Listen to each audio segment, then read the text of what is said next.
आज का जो वीडियो है वो इस टॉपिक पर है कि लोगों का ऐसा मानना है कि ये जो ज्योतिष शास्त्र होता है, टैरो कार्ड रीडिंग, ये सब बकवास है ना? और यदि टैरो कार्ड रीडर या ज्योतिष शास्त्री इन सब चीज़ों को अगर जानते हैं तो उनकी लाइफ में तो फिर कभी कोई चीज़ प्रॉब्लम आनी ही नहीं चाहिए थी।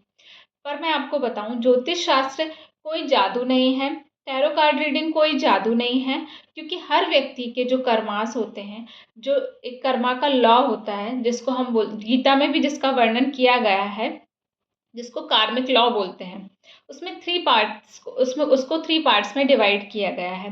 पहला होता है संचित कर्मा। संचित कर्मा वो होता है जिसको हम अपनी पास्ट लाइफ में जो कर्मास किए होते हैं, पास्ट लाइफ आपकी कोई भी हो सकती है, आपके एनिमल की हो सकती है, आपके वर्ड्स की हो सकती है, या आपकी स्टोन की हो सकती है, आपकी कुछ भी हो सकती है। आपने उसमें जो भी कर्मास किए हैं, वो आपने जो इकट्ठे किए हैं, वो संचित कर्मा होते हैं। सेकंड पार्ट होता है प्रारब्ध। प्रारब्ध होता है जो हम भाग्य भाग्य जो हम अपने पुराने कर्मों से लेकर आते हैं। अब आप सोचेंगे कि पुराना जो भी कर्म किया है वो 1 महीने में हम एक पूरे करके और फ्री हो जाते हैं। तो क्योंकि आपने इतनी सारी प्रीवियस बर्थ ली हैं, उनमें से जो आपने कर्मास इकट्ठे करे हैं, आप जन्म लेने से पहले आप डिसाइड करते हैं कि कितने कर्मास इस जन्म में आप भोग कर वापस जाओगे। ओके? तो आप, क्योंकि आपने मान लो 10 लाइफ जी हैं, तो आप 70-80 साल की ज़िंदगी में वो इतने सारे कर्मास का जो भी सेटलमेंट करना है, वो आप नहीं कर सकते, पूरा कंप्लीट नहीं कर सकते, इसलिए आप बार-बार बर्थ लेते हैं, ठीक है? अब उसके बाद आता है क्रियामान कर्मा, जो कि थर्ड पोर्शन होता है, जो कि हम इस जन्म में जो कर्म करेंगे, वो क्रियामान कर्मा होता है, ठीक है? जो सेकंड है डेस्टिनी, जिसको हम बोलते हैं, जिसको मैं बोल रही हूँ प्रारब्ध, उसको आप चेंज नहीं कर सकते। वो 60% ऑफ योर लाइफ, वो आपका उसके अकॉर्डिंग, जिस दिन आपने बर्थ लिया, उस दिन डिसाइड हो गया कि इस व्यक्ति को पुराने कर्म के हिसाब से क्या बनना है, क्या करना है, कैसा करना है, क्या करना है, ठीक है? जैसे आप मैं एक एग्ज़ाम्पल से समझाती हूँ। जैसे एक बच्चा है, वो पैदा हुआ, अभी तो वो पैदा ही हुआ है। एक बच्चा अंबानी के घर में पैदा हुआ है, एक किसी भी रिक्शे वाले के घर में पैदा हुआ है, तो अभी तो उसने कोई कर्म ही नहीं किया था ना, तो फिर कैसे उसके घर में पैदा हो गया और कैसे उसके घर में पैदा हो गया, है ना? तो ये होता है हमारा भाग्य। उसका भाग्य, जो भी उसने पास्ट लाइफ के कर्मास करे थे, उसके बाद उसने जो चूज़ किया कि मैं इतने कर्मास इस जन्म में भोगूँगा। वो अच्छे कर्मास भी हो सकते हैं, बुरे कर्मास भी हो सकते हैं। अच्छे कर्मास भोगने आए तो वो अंबानी के यहाँ हो गया, बुरे कर्मास भोगने आए हैं तो वो रिक्शे वाले के यहाँ हो गया।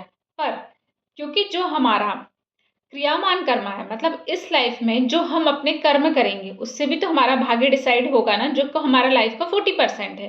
तो यदि हमने अंबानी के घर में जो बच्चा पैदा हुआ है, उसने क्रियामान कर्मा मतलब अपने कर्मास नहीं किए, तो हो सकता है जितने दिन का उसके पास स्टोरेज है, बस वो उतने दिन अपनी लग्जरी लाइफ जिए और अपनी लाइफ को, या तो उसका कर्मा अभी भी चलता रहेगा तो वैसी लाइफ जिएगा, और या फिर वो डाउनफॉल में आ जाएगा। और यदि ये जो रिक्शे वाले के यहाँ हुआ है, यदि वो अपने क्रियामान कर्मा को, मतलब जो कर्मास हैं, उनको इस जन्म में अगर सुधारे, तो हो सकता है कि वो इतना ऊपर उठ जाए कि ये इसको पीछे छोड़ दे। तो इसलिए ये जो आपके पास जो टैरो कार्ड रीडिंग होती है, जो एस्ट्रोलॉजी होती है, नंबरोलॉजी होती है, ऑकल्ट साइंस में जितनी भी सारी विधाएँ हैं, वो सारी होती है, वो आपके मार्गदर्शन के लिए होती हैं, ना कि आपके भाग्य को बदलने के लिए। तो जो आप रेमेडीज़ करते हैं, वो आपके लिए बस एक वो होता है कि आपको थोड़ा-सा पुशअप करने का काम करती हैं, आपके भाग्य को नहीं बदल सकती हैं। तो अब आप बात आती है कि फिर हमको क्या करना चाहिए? अब हमको न्यूमरोलॉजी में जाना चाहिए, या हमको टैरो कार्ड रीडिंग में जाना चाहिए, ज्योतिष शास्त्र में जाना चाहिए। आप किसी में भी गाइडेंस के लिए जा सकते हैं, पर क्योंकि अभी वो 30 सेकंड्स की रील्स वाला ज़माना है, किसी के पास इतना टाइम नहीं है कि वो अपनी कुंडली पत्री ले जाकर के किसी को दिखाएगा, फिर उससे आधा घंटे वो उसका कैलकुलेशन करवाएगा, उसके बाद अपनी रीडिंग्स को सुनेगा, उसके बाद फिर अपनी रेमेडीज़ करेगा। ओके?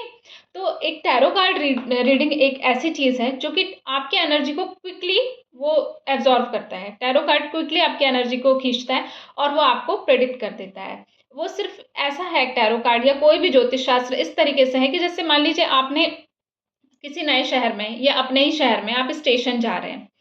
आपको नहीं पता कि कहाँ जाम है, आपको नहीं पता कि कौन-सा रास्ता ब्लॉक है, नहीं पता। तो आप क्या करोगे, आप पहुँचोगे स्टेशन ही, पर 4 जगह से घूमते-घामते, और आप स्टेशन पहुँचोगे, फ्रस्ट्रेट हो जाओगे, उसके बाद आप ट्रेन में बैठोगे, इतना एग्ज़ॉस्ट हो जाओगे कि जिस काम के लिए जा रहे हो, शायद वो काम आप अपने 100% ना दे पाओ, ठीक है ना?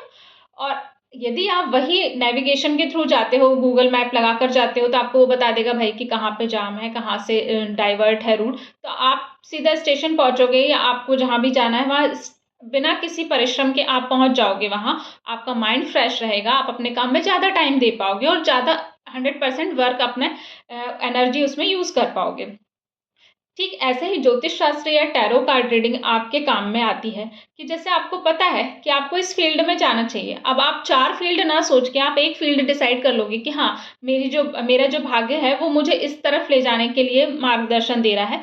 तो अभी पता चला आपको इंजीनियरिंग फील्ड में जाना था, आप चले गए म्यूज़िक में, या आपको म्यूज़िक में जाना था, आप चले गए किसी और फील्ड में। तो आपको वो दिखाता है कि भई आपका पाथ ये है, आप इसके लिए इस धरती पे आए हो और इस डायरेक्शन में अगर आप चाहते हो तो आपको सक्सेस मिलने के चांसेस ज़्यादा हैं। तो इस सब चीज़ों के लिए ये गाइडेंस होता है, इन्हीं चीज़ों के लिए ये कोई भी चीज़ आपके भाग्य को नहीं बदल सकती, पर आपके रास्ते को आसान ज़रूर बना सकती है। तो यदि आपको कभी भी लगता है कि आप किसी सिचुएशन में स्टक हैं, तो कोई आजकल बहुत ईज़ी है, आप कोई भी सोशल मीडिया के प्लेटफ़ॉर्म से पूछ सकते हैं कि आपको आगे क्या करना चाहिए। आपको किसी वैसे ज्योतिष शास्त्री के पास जाके बहुत पे करने की भी ज़रूरत नहीं है। पर ये सब चीज़ें आपके पाथ को आसान बनाती हैं। तो इसके अकॉर्डिंग आप चाहें तो कंसल्टेशन ले सकते हैं किसी से भी, मुझसे नहीं किसी से भी ले सकते हैं और अपनी लाइफ को बहुत अच्छा बना सकते हैं। Thank you so much.